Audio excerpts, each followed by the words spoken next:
जय हिंद बच्चों, कैसे हैं आप। उम्मीद करती हूँ कि आप सब स्वस्थ होंगे, मस्त होंगे और अच्छे होंगे और आपने अपना हॉलीडे होमवर्क भी कंप्लीट कर लिया होगा।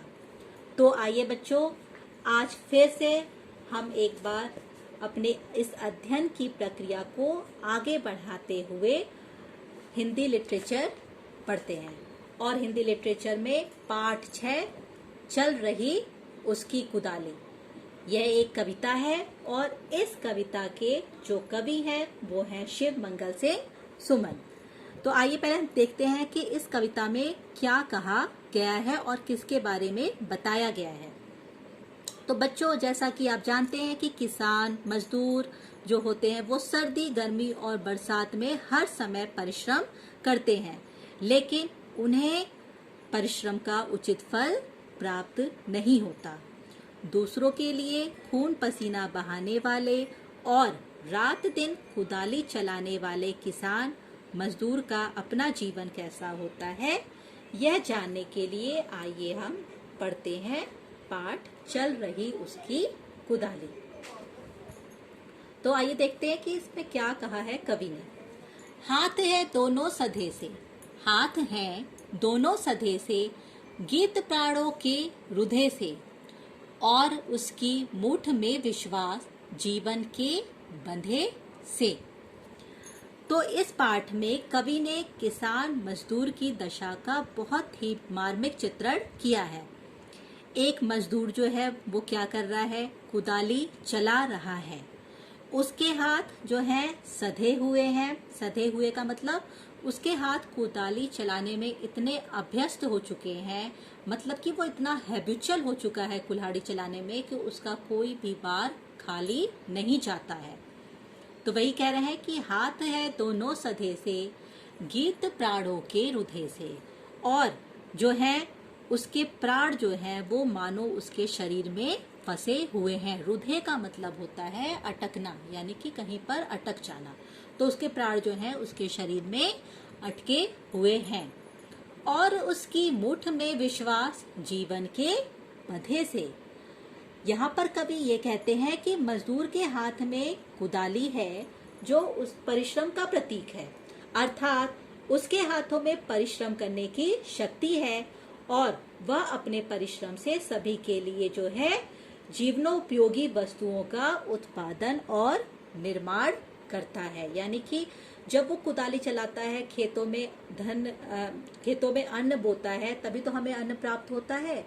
तो वही कह रहे हैं कि वो जो है सभी के लिए जो है जीवनोपयोगी वस्तुओं का उत्पादन और निर्माण करता है ताकि इस संसार का कल्याण हो सके। आइए अब देखते हैं दूसरी लाइन में क्या है। धक धकाती धरनी थर थर, उगलता अंगार अंबर, भून रहे तलुवे तपस्वी सा, खड़ा वह आज तनकर। धक धकाती धरनी थर थर, जब वो परिश्रम करता है, अपनी कुदाल चलाता है, तो क्या होती है, उसकी धड़कनें जो है वो बहुत तेज तेज चलना शुरू कर देती है। उसकी धड़कनों की आवाज जो है वो बहुत तेज तेज धक धक धक धक करने की आवाज आने लगती है। जब भी आप भी जब कोई परिश्रम करते हो, दौड़ के आते हो या फिर कोई कठिन कार्य करते हो, तो आपकी भी धड़कनें जो है वो तेज चलना शुरू हो जाती हैं। तो यहाँ पर कवि ने कहा है कि जब मजदूर अपनी कुदाल चलाता है तो क्या होती है, उसकी धड़कनें तेज तेज अधिक परिश्रम के कारण उसकी धड़कनें तेज तेज चलनी शुरू हो जाती हैं। उगलता अंगार अंबर, और कह रहे हैं कि जो है इस समय गर्मी के कारण जो है वो पूरी धरती जो है वो कैसी हो गई है, अंगार यानी आग उगल रही है। भून रहे तलुवे तपस्वी सा, कह रहे हैं उसके जो तलवे हैं, नंगे पैर होने के कारण उसके तलवे जो हैं वो बिल्कुल गर्म हो चुके हैं, यानी कि जल रहे हैं, लेकिन वो एक तपस्वी की भांति अपने कार्य में निरंतर मग्न है, यानी कि वो अपने कार्य में लगा हुआ है।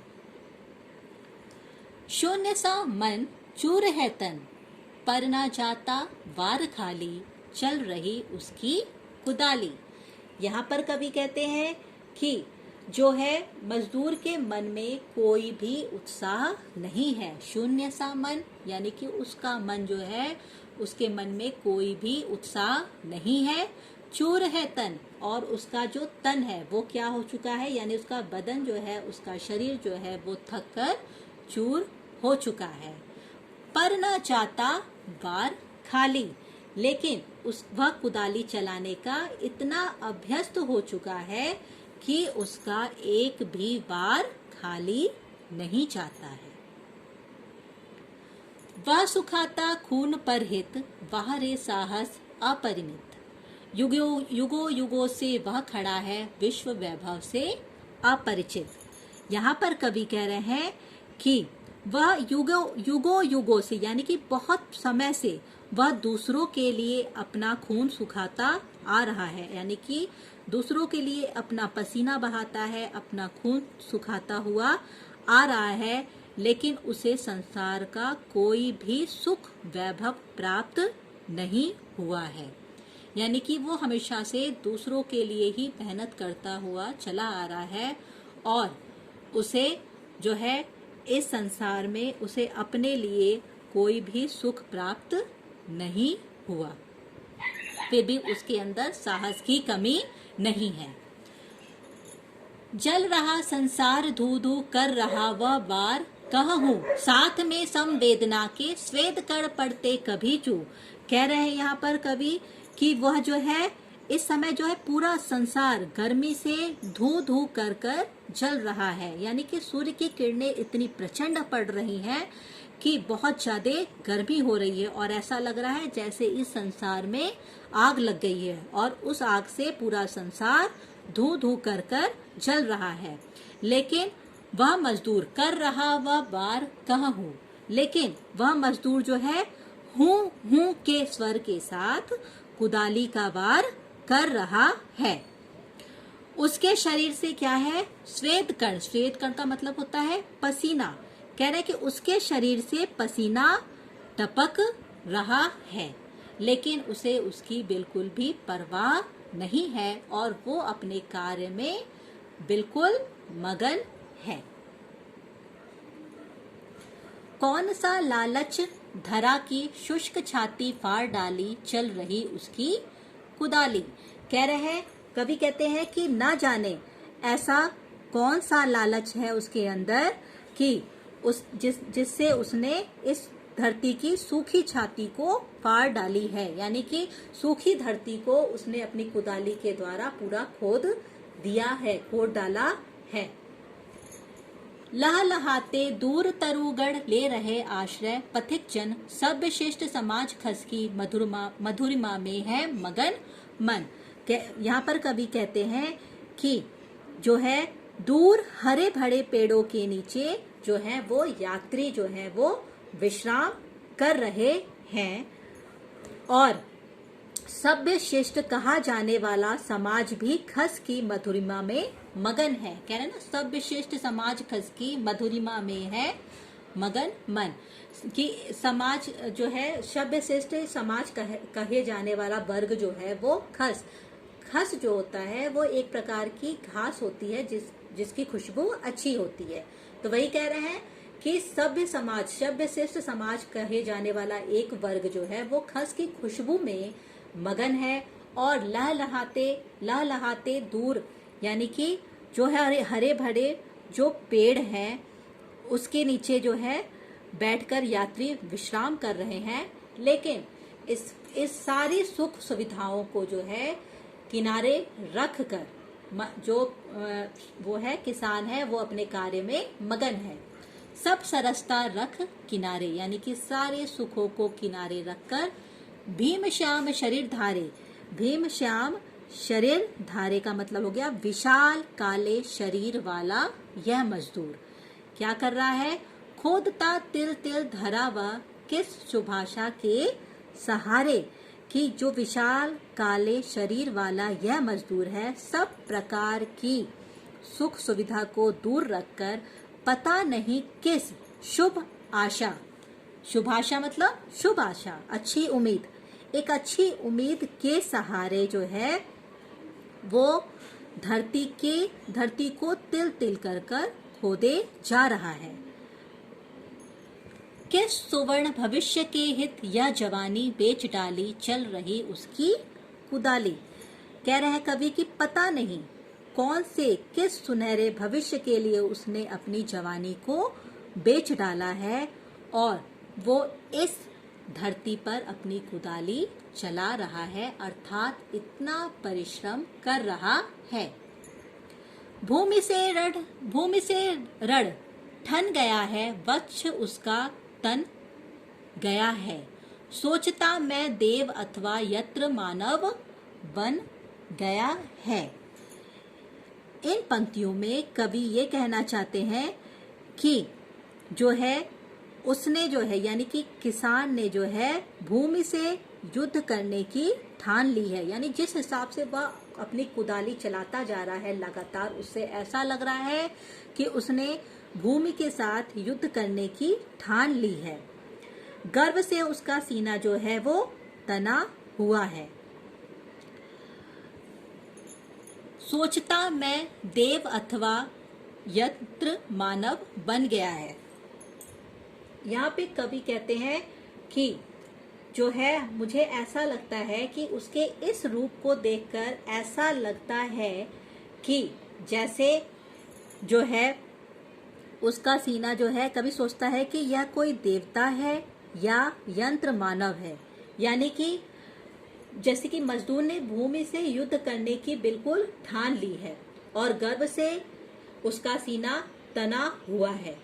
उसे इस रूप में देखकर कवि सोचता है कि ऐसा दुष्कर कार्य करने वाला यह या तो कोई देवता है अथवा क्या है, यंत्र मानव बन गया है, अथवा कोई मनुष्य ही यंत्र बन गया है। शक्ति पर सोचो जरा तो, खोदता सारी धरा जो, बाहुबल से कर रहा है इस धरनी को उर्वरा जो। कहते हैं कवि कि यदि हम उसकी शक्ति पर विचार करें तो वो कैसा है, बहुत ही अद्भुत है। उसने क्या किया है, अपने बाहुबल से यानी कि अपनी भुजाओं के बल से इस धरती को खोदकर क्या कर दिया, उर्वरा बना दिया है।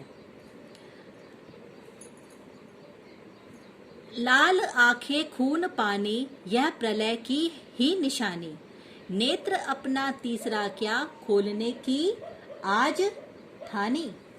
यहाँ पर कवि कहते हैं कि जो है आज उस किसान की आंखें लाल हो रही हैं और वह जो है कैसा लग रहा है, जैसे लग रहा है कि उसकी जो भावनाएं हैं बिल्कुल खत्म हो चुकी हैं। और यह देखकर जो है कवि को ऐसा प्रतीत हो रहा है कि यह प्रलय की निशानी है। ऐसा लगता है कि नेत्र अपना तीसरा क्या खोलने की आज ठानी। कवि को ऐसा लग रहा है कि क्या आज वह जो है अपना तीसरा नेत्र खोलने वाला है।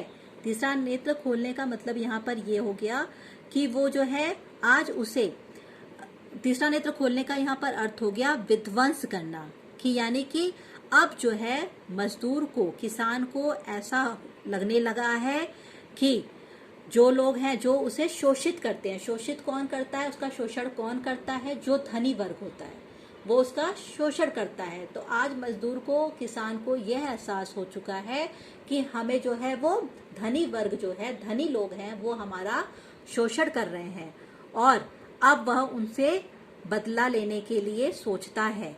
यानी कि अब उसने उनका विनाश करने के लिए सोच लिया है, जो कि आज तक उसे शोषित करने आ रहे हैं। उसने अपना तीसरा नेत्र खोल लिया है। तीसरा नेत्र खोलने का अर्थ यानी कि विध्वंस करना। उसने उन लोगों को विध्वंस करने का सोच लिया है जो आज तक उसे शोषित करते आ रहे थे, यानी शोषित करते, जो उनका शोषण करते हुए आ रहे हैं। यानी कि शोषक कौन था, उनका धनी वर्ग। जो धनी लोग थे वही मजदूरों से काम लेते थे, किसानों से काम लेते थे और उसके बदले में उन्हें बहुत कुछ नहीं देते थे। जो उनका हक होता था वो उसे नहीं देते थे। तो युगों युगों से जो है वो किसान जो है धनी वर्ग के द्वारा जो है वो शोषित होते हुए आ रहे थे, यानी उनके अत्याचारों को सहते हुए आ रहे थे। लेकिन आज इन मजदूरों को, इन किसानों को लगने लगा कि हमारे साथ अन्याय हो रहा है, और जिसके कारण उन्होंने अपना विध्वंसक रूप धारण कर लिया। यानी कि विध्वंसक रूप कैसे? उनकी आंखें लाल हो गई, खून जो है वो पानी बन गया, और जो है यह सारी चीजें क्या थी? प्रलय की निशानी है। तो कवि को ऐसा लग रहा है कि उस किसान का रूप देखकर कवि को ऐसा प्रतीत हो रहा है कि आज जो है वह अपना तीसरा नेत्र खोलने वाला है, यानी कि आज जो है वह विध्वंस करना चाहता है। किसका करना चाहता है? जिन लोगों से वह इतने सालों से शोषित होता आ रहा था। क्या गया वह जान, शोषक वर्ग की करतूत काली, चल रही उसकी कुदाली। अब कवि यही कहते हैं कि उस क्या मजदूर जो है, किसान जो है, शोषक वर्ग यानी कि धनी वर्ग की काली करतूतों को समझ गया है, और इस गुस्से में ही वह अपनी इस कुदाली को लगातार चलाता जा रहा है। तो बच्चों, ये थी शिव मंगल सिंह सुमन द्वारा रचित कविता।